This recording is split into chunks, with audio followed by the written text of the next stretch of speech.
Choose spacer size intentionally and place them consistently so grout joints stay even and easy to clean.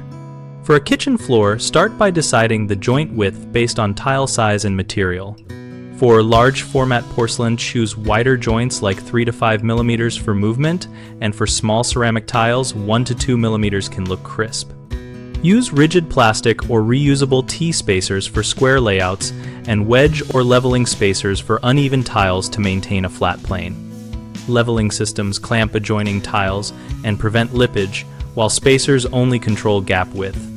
Dry lay a row or two with spacers to verify pattern and spacing, and measure diagonals to keep the grid square. Adjust your starting chalk line or layout lines before any thinset goes down. Mix thinset to a firm, non-slump consistency and butter both the floor and tile backs for full coverage.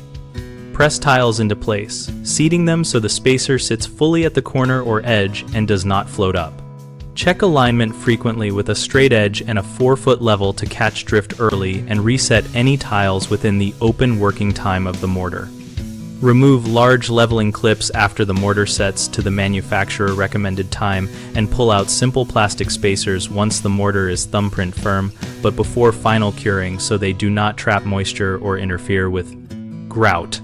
Homeowners often use the wrong spacer size, which makes grout look too thin or too wide, so always match spacer size to tile dimensions and the look you want, and test a small area first. Another frequent issue is leaving spacers in during grouting, which can prevent grout from fully filling the joint, so remove them when mortar is set enough to hold tile but not fully cured. A third problem is tile lippage, where adjacent tiles are not flush. Prevent this by using a tile leveling system, accurately troweling mortar for even bed thickness, and checking with a straight edge as you go. We run bighomeprojects.com to help homeowners find trusted local contractors, and to help contractors find work by posting projects and connecting with homeowners. We also host a discussion community where we share tips on layouts, spacer choices, and troubleshooting so our members can learn from real experiences.